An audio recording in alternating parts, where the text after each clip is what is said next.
Assalamualaikum warahmatullahi wabarakatuh.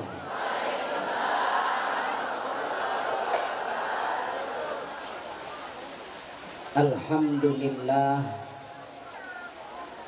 alhamdulillahilladzi syahida biwujudihi jami'al kainat subhanahu wa ta'ala al-malikul alam al-qadimul baqi al-qaimu bidhatihi al-qadiru alal ijadi wal a'dam alladhi syaraha sudurana lil islam wa syarrafana bi an ja'alana min ummati khairil anam. Allahumma salli wa sallim wa barik ala sayyidina wa maulana Muhammadin sayyidil anam wa ala alihi wa ashabihi ajma'in al-kiram ma damatid duhuru wal ayyam. Amma ba'du faqad qala Allah ta'ala fi kitabihil azim wa huwa asdaqul qailin. A'udzu billahi minasy syaithanir rajim. Laqad ja'akum rasulun min anfusikum azizun 'alaihi ma 'anittum harisun 'alaikum bil mu'minina raufur rahim. Shadaqallahul 'azim wa balagha rasuluhu nabiyyu habibul karim. Hadratul muhtaramin yang saya hormati dan saya muliakan, para habaib dzurriyyah baginda Nabi Muhammad sallallahu alaihi wasallam yang alhamdulillah banyak hadir bersama kita. Mudah-mudahan hadirnya para habaib di tengah-tengah kita menambahkan keberkahan yang banyak untuk kita semuanya. Para alimil ulama, para kiai-kiai juga yang tidak kalah banyak. Senang hati saya bisa berkumpul bersama orang-orang yang alim, orang-orang yang saleh. Mudah-mudahan hadirnya para alimil ulama di tengah-tengah kita pun menambahkan keberkahan dan kebahagiaan untuk kita semuanya. Terkhusus guru kita yang mulia, yang sama-sama kita hormati dan kita banggakan serta kita muliakan, Al-Mukarram wal Muhtaram Bapak Kiai Haji Fakhruddin bin Sofyan Al-Bantani.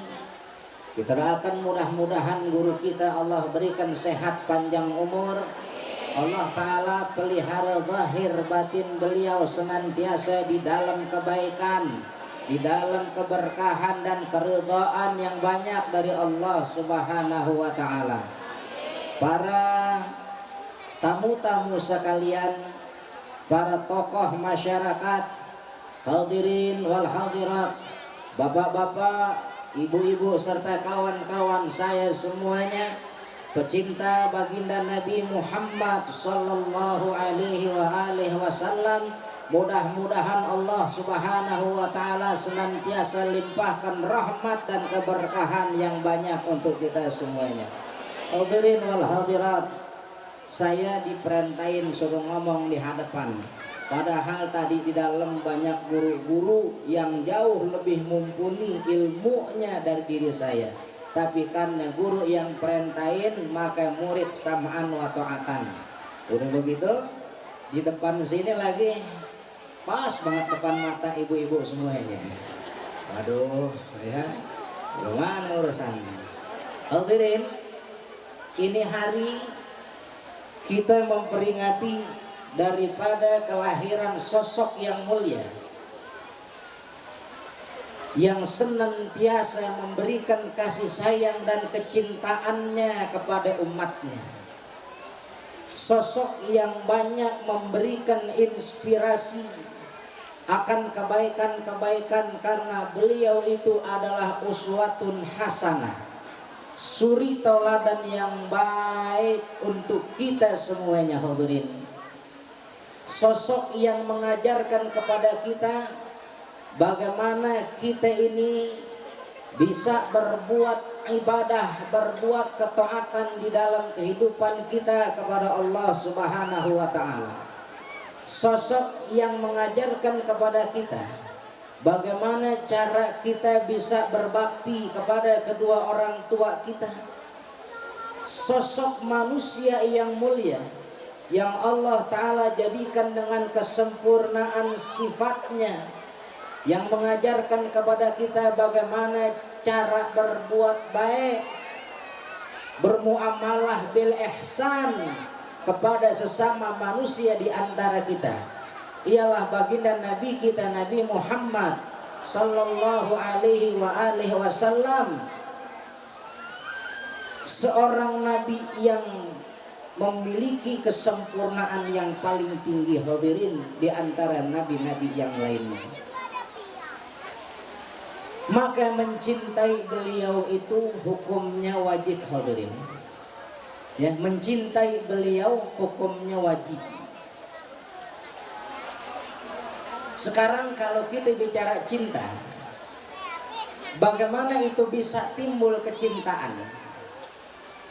Kata Habib Abdullah bin Alwi Al-Haddad, anna aslal mahabbati al-ma'rifat, bahwasanya asalnya mahabbah, asalnya cinta itu tidak lain adalah al-ma'rifat, kenal.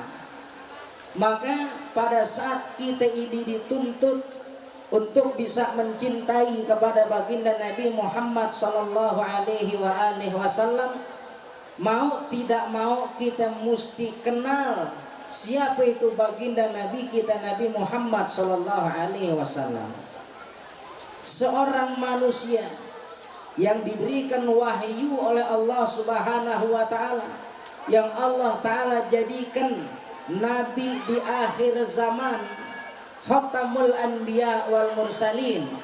Baginda Nabi kita Nabi Muhammad sallallahu alaihi wasallam adalah penutup daripada segala nabi dan rasul. Pun demikian ayuhal hadirun, yang kita mesti tahu, Allah Ta'ala jadikan kesempurnaan sifat pada Rasulullah sallallahu alaihi wasallam itu adalah zahiran wa batinan. Baik zahirnya Nabi dan batinnya Nabi adalah semuanya sifat-sifat yang kesempurnaan ada di dalamnya. Ayo hadirin, bagaimana fisik baginda Nabi kita Nabi Muhammad sallallahu alaihi wasallam?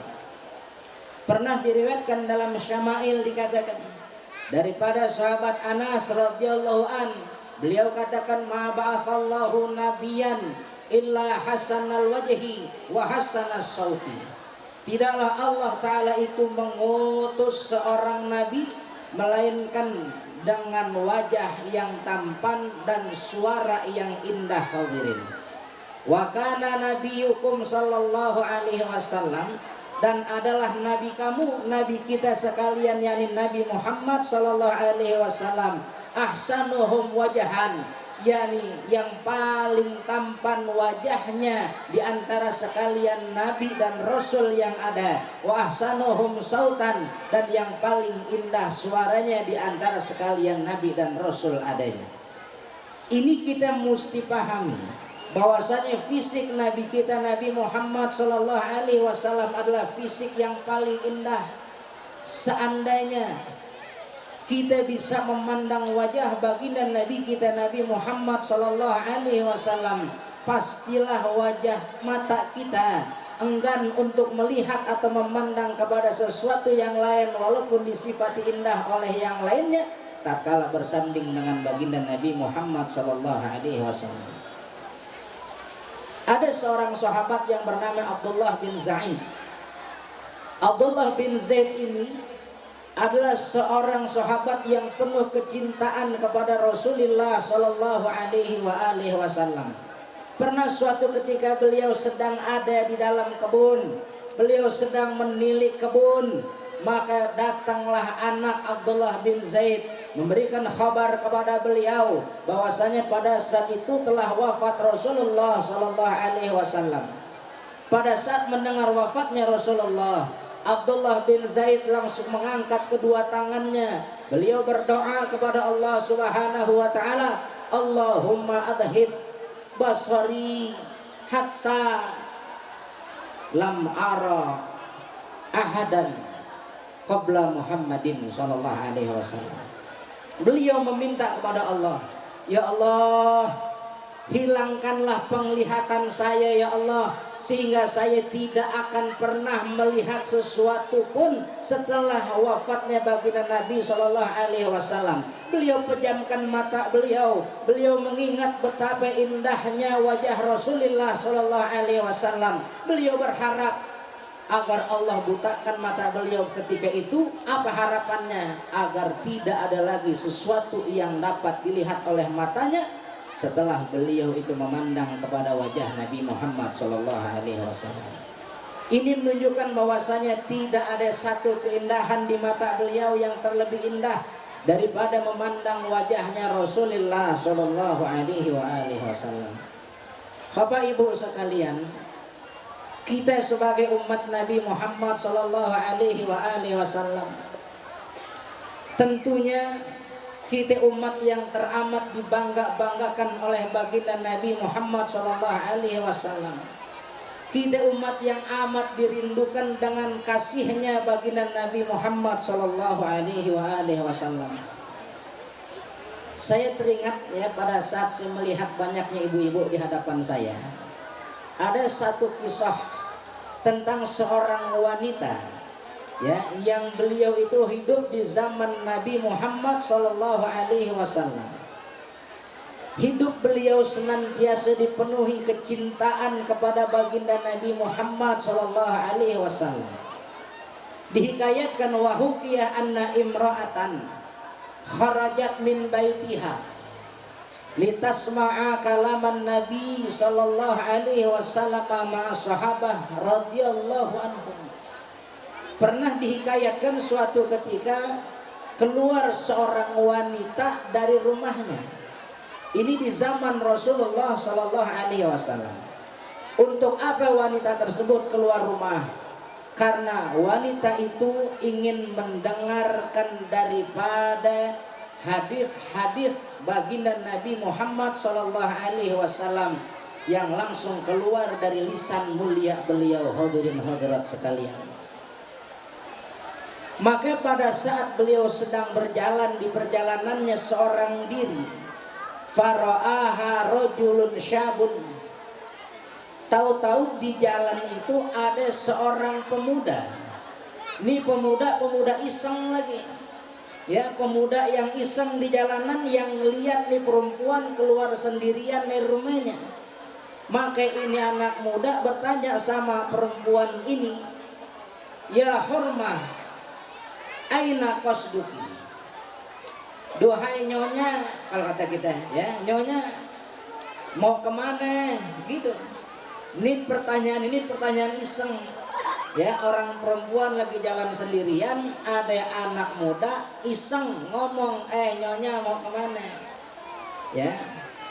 Maka dijawablah oleh wanita tersebut, ana qasidatun Nabi sallallahu alaihi wasallam, saya bertujuan pengen nyamperin Nabi sallallahu alaihi wasallam, li asma'a kalamal malih, saya pengen dengar ucapan-ucapan baginda Nabi yang indah-indah, wa ajlisu ma'ah, dan saya pengen duduk bersama Nabi sallallahu alaihi wasallam. Dengar ucapan kayak begini, Bu. Ya, ini anak muda nggak langsung diem. Dia nanya lagi, Apa katanya? Hal tuhibbina ila Rasulillah sallallahu alaihi wasallam. Apakah kamu ini perempuan yang cinta kepada Rasulullah sallallahu alaihi wasallam? Maka dijawablah oleh wanita tersebut, "Na'am, iya, saya cinta kepada Rasulullah sallallahu alaihi wasallam." Tidak cukup pertanyaan anak muda itu, maka dia tanya lagi. Dia sebutkan dengan ucapan-ucapan yang kurang baik kepada wanita tersebut. Apa kata laki-laki itu, Bapak Ibu sekalian? Dikata gini, demi kecintaan Nabi Shallallahu Alaihi Wasallam ilaiki kepada dirimu, irfa'i niqabak, coba buka cadarmu. Begitu. Ini perempuan Arab kalau kemana-mana biasa pakai cadar, rapet, rapih, burkahnya rapi, nikobnya rapi. Ini anak muda bilang begitu. Coba demi kecintaan Nabi kepada dirimu, buktiin dengan apa? Irfa'i niqabaki, coba buka cadarmu, coba biar saya bisa lihat wajahmu. Begitu. Ini perempuan karena memang sudah terlanjur jatuh cinta kepada Nabi Shallallahu Alaihi Wasallam, zahiran wa batinan, dengan zahir dan batinnya. Itu dengar ucapan demi cintanya Nabi, maka apapun akan dilakukan sama wanita itu. Akhirnya apa? Wa kasyafat, dibukalah cadarnya itu. Akhirnya sampai orang pemuda itu dia bisa lihat wajah wanita itu. Jadi nggak boleh dengar kata cinta kepada Nabi, apapun bakal dia kerjain. Sampai suruh buka nikob, sampai suruh buka cadar pun dikerjain. Walhasil selesai itu interaksi di jalan, sampailah wanita tersebut ke tempat Rasulullah Sallallahu Alaihi Wasallam. Dia dengarkan kalam-kalam Nabi Sallallahu Alaihi Wasallam, sampai akhirnya ini wanita pulang lagi ke rumahnya. Pas sampai rumahnya, Bapak Ibu sekalian, apa yang terjadi? Suaminya datang pulang juga ke rumahnya, wa akhbarat, akhirnya ini istri ngabarin ke suaminya tentang apa yang terjadi tadi di dalam perjalanannya ke tempat Rasulullah. Kalau kata kita gini, Bang, tadi saya waktu mau ke tempatnya Rasul, Bang, di jalanan ketemu orang laki, Bang, ya rada mudaan dah gitu. Terus kenapa?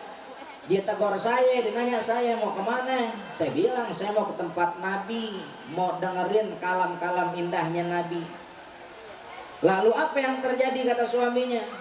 Dibilang gini, Bang, sama saya, demi cintanya Nabi kepada dirimu, dia suruh buka cadar saya, Bang. Suruh buka cadar. Iya. Terus lo mau? Ya dibilang cinta Nabi. Saya paling nggak bisa, Bang, kalau umpama disebutkan cinta Nabi, tentang kecintaan Nabi apalagi kepada diri saya, Bang, maka saya akan perbuat apapun dengan kecintaan Nabi itu. Akhirnya ya saya buka cadar saya. Dia ngeliat dong muka lo. Iya, Bang, dia ngeliat muka saya. Habis gimana? Dikata demi kecintaan Nabi. Kira-kira kalau kejadian sama ibu-ibu sekalian ngomong begitu sama suaminya, suami kita girang apa sebel? Hah? Nggak girang nggak? Ini suami akhirnya curiga. Apa iya dibilang demi kecintaan Nabi sampai rela dibuka cadar? Mohon maaf, cadar tuh buat wanita Arab suatu kehormatan. Ya, suatu kehormatan yang nggak bisa sembarang dibuka kecuali di hadapan mahramnya.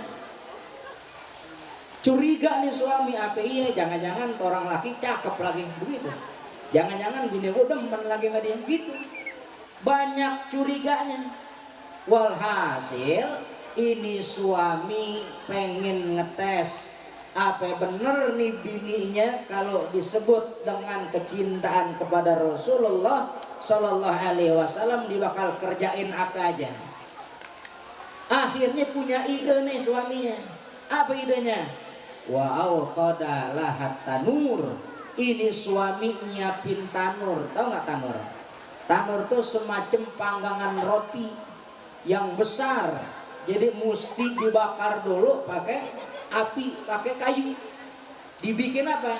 Hatta shtadalahibu, sampai betul-betul mendidih nih tanur. Sampai airnya benar-benar gemulak kalau kata kita. Ya, dia sabarin orang laki sampai betul-betul itu tanur airnya mendidih, airnya matang. Udah mendidih gemulak, dia ngomong sama bininya gini, "Neng, sini gua ngomong malu." "Ngomong apa, Bang?" "Nih, demi kecintaan dirimu kepada Rasulullah sallallahu alaihi wasallam, udkhuli tanura, masuklah kamu ke tanur nih, tanur yang udah gemulak airnya, yang udah membara apinya." Apa yang terjadi? Langsung aja itu istri itu ya dibuka tutup tanurnya, dia fa'alqat nafsahu, dia lemparkan dirinya sendiri, dia ceburin dirinya sendiri ke dalam tanur. Kira-kira kalau kejadian sama ibu kayak gitu, disiapin air mendidih ya, pakai kuali yang gede, terus dibilang demi kecintaan Nabi ibu masuk ke tanur tuh ya, air yang mendidih, kira-kira ibu mateng apa habis? Bisa mateng kita ya, bisa mateng. Bayangin coba ya, ada kambing ayam diungkep, airnya kagak banyak, mateng nggak? Itu airnya kagak banyak, ini air udah banyak, mendidih lagi, apinya gede. Karena disebutkan demi kecintaan Nabi, maka ini wanita istri ini dia nggak hiraukan akan nyawanya, dia nggak pikir panjang. Karena disebut demi kecintaan kepada Nabi Sallallahu Alaihi Wasallam, dia lemparkan dirinya sendiri ke dalam tanur itu. Waghatasa, maka dia tutup tuh, ditutup sendiri tanurnya, dia nyemplung sendiri, dia tutup sendiri. Kira-kira kalau udah kayak begitu yang jadi lakinya sedih nggak? Lakinya sedih. Apa? Fa'ulima annaha haq. Dia tahu ternyata istrinya benar, nggak bohong pada ucapannya. Ini laki-laki suaminya sedih. Mana bini atu-atunya lagi sedih. Saking sedihnya dia langsung lari terburu-buru datang ke rumah baginda Nabi Muhammad Sallallahu Alaihi Wasallam. Ini suami menceritakan apa yang terjadi. "Ya Rasulullah, tadi istri saya bercerita kepada saya, dari sejak kejadian dia pergi ke rumah, dari rumah pengen duduk bersama engkau ya Rasulullah. Dicerita di perjalanan ketemu orang laki ya Rasul, iseng orang laki nanyain bini saya, disebutkan demi kecintaan engkau ya Rasul kepada umat, kepada istri saya, maka disuruh buka cadarnya ya Rasulullah. Terus dibuka cadarnya, dia pulang ke rumah, akhirnya dicerita sama saya kan curiga ya Rasulullah, apa iya istri saya sampai tega-teganya dibuka cadar di hadapan orang laki-laki yang bukan mahramnya. Akhirnya saya curiga ya Rasul, saya mau ngetes dia, saya siapin tanur sampai matang, sampai mendidih itu apinya dan juga airnya, saya suruh masuk ya Rasul ke dalam tanur itu. Saya bilang kepadanya, demi kecintaanmu kepada Rasul, masuk dalam tanur. Ya Rasulullah, dia nggak pikir panjang lagi, dia langsung aja lompat ke tanur ya Rasul. Sekarang saya sedih, saya sudah tahu kalau istri saya ternyata benar pada segala ucapannya. Faqala Rasulullah Sallallahu Alaihi Wasallam, maka bersabda Rasulullah Sallallahu Alaihi Wasallam, irji' waqshif. Nabi cuma katakan pulanglah kamu sekarang, udah pulang. Waqshif, dan buka tuh, tutup tanurnya. Akhirnya karena Nabi perintahin begitu, walhasil ini suaminya pun pulang ke rumah, langsung buru-buru dibuka tanurnya. Pada saat dibuka tanurnya, dia dapetin bininya salimatan, dalam keadaan selamat, timbang keringetan doang kayak orang habis mandi sauna. Tahu nggak sauna? Apa sauna? Emang orang sini tahu sauna? Oh tahu ya, iya. Begitu. Kayak orang habis mandi sauna, timbang keringatnya doang, satu pun tidak ada luka dalam badannya, satu pun tidak ada celaka pada dirinya. Apa sebabnya hadirin? adalah karena istri tersebut memiliki kecintaan kepada baginda Nabi Muhammad sallallahu alaihi wasallam. Bayangkan oleh kita, kalau karena sebab kecintaan kepada Rasulullah sallallahu alaihi wasallam di alam dunia saja sudah terbuktikan bisa menyelamatkan seseorang dari kehilangan nyawanya, mendapatkan keberkahan dan kebaikan sepanjang hidupnya, bagaimana nanti di akhirat kita dengan bermodalkan kecintaan kepada baginda Nabi Muhammad sallallahu alaihi wasallam, maka keselamatan yang banyak akan terjamin untuk kita sekalian sebagai umatnya. Bapak Ibu sekalian, ayyuhal hadirun wal hadirat rahimakumullah wa as'adakumullah. Sungguh cinta ini adalah modal kita agar bisa mendapatkan keselamatan di dunia sampai akhirat. Cinta kepada Rasulullah sallallahu alaihi wasallam. Sebab tanpa cinta kepada Rasul, kita susah untuk bisa mengikut kepada segala ajaran-ajarannya. Tanpa cinta kepada Rasulullah, sulit rasanya kita untuk bisa menjalankan ketakwaan dalam kehidupan kita. Karena orang tak kala menjalankan ketakwaan, maka mau tidak mau dia mesti bermodalkan cinta untuk bisa mengikut kepada Nabi Shallallahu Alaihi Wasallam. Sedangkan orang yang tidak mengikut kepada Nabi Shallallahu Alaihi Wasallam sampai kapanpun dia tidak akan pernah bisa menjalankan ketakwaan dalam hidupnya. Benar nggak kira-kira? Kalau dahulu yang diceritakan tadi, itu seorang istri wanita tersebut masih dapat menjumpai Rasulullah Shallallahu Alaihi Wasallam. Sang suami pun yang sedang kebingungan akan istrinya bisa datang ngadu mengeluh kepada Rasulullah Shallallahu Alaihi Wasallam. Sedangkan kita saat ini tidak lagi sezaman kepada Rasulullah Shallallahu Alaihi Wasallam, namun jadikan diri kita diri yang senantiasa berta'alluq kepada Rasulullah Shallallahu Alaihi Wasallam. Bagaimana caranya? Caranya agar kita bisa terus-terusan terkait dengan Rasulullah, maka kita mau tidak mau harus mengikut kepada ahli warisnya baginda Nabi Muhammad sallallahu alaihi wasallam. Siapa? Yakni para ulama. Kita mesti duduk bersama para ulama. Kita mesti ambilin warisan-warisan Nabi Muhammad sallallahu alaihi wasallam dari ahli warisnya yang namanya ulama. Warisan Nabi itu tidak lain melainkan adalah ilmu yang senantiasa harus kita ambil, karena untuk senantiasa terkait kita kepada baginda Nabi Muhammad sallallahu alaihi wasallam. Maka dikatakan alaikum bimujalasatil ulama wastima'i kalamil hukama. Mustilah atas kamu senantiasa duduk bersama para ulama dan mendengarkan kalam-kalamnya hukama. Kenapa? Karena Allah Subhanahu wa taala yuhyil ardal maitata, Allah taala yuhyil ardal maitata bima'il matar. Ya, Allah itu menghidupkan bumi yang tandus, bumi yang kering dengan air hujan. Sebegitupun Allah taala menghidupkan hati yang mati binuril hikmah, dengan cahaya hikmah, yakni ilmu yang manfaat. Kita doakan mudah-mudahan guru-guru kita, terkhusus Bapak Kiai Haji Muhammad Fahruddin bin Sofyan Al-Bantani, mudah-mudahan Allah Ta'ala senantiasa berikan beliau sehat panjang umur. Allah Ta'ala pelihara zahir batin beliau dalam kebaikan, keridhaan dan keberkahan yang banyak.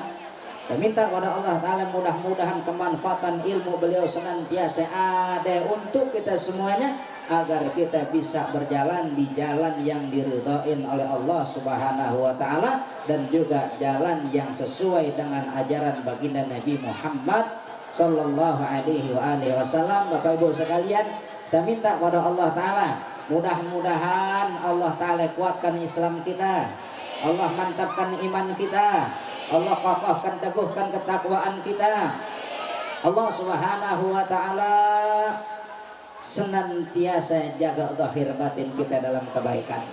Kalaupun nanti aja datang ajal kita, mudah-mudahan Allah wafatkan kita dalam keadaan husnul khatimah, mati dalam Islam, mati dalam iman, mati dalam takwa, dan mati dalam keadaan cinta yang besar kepada baginda Nabi Muhammad sallallahu alaihi wasallam. Mudah-mudahan di pondok Ghathul Ibad Kebon Kopi ini Allah Ta'ala jadikan keberkahan yang banyak. Mudah-mudahan Allah jadikan kemanfaatan yang banyak. Mudah-mudahan hajat-hajat dari guru kita Allah Ta'ala tunaikan, kabulkan semuanya. Dan mudah-mudahan Allah Ta'ala kabulkan segala doa-doa kita. Ala hadihin niyah wa ala kullin niyatin salihah wa ila hadratin Nabi Muhammad sallallahu alaihi wa alihi wasallam bisiri asraril Fatihah. Bismillahirrahmanirrahim. Alhamdulillahirabbil alamin arrahmanir rahim maliki yaumiddin iyyaka na'budu wa iyyaka nasta'in ihdinas siratal mustaqim siratal ladzina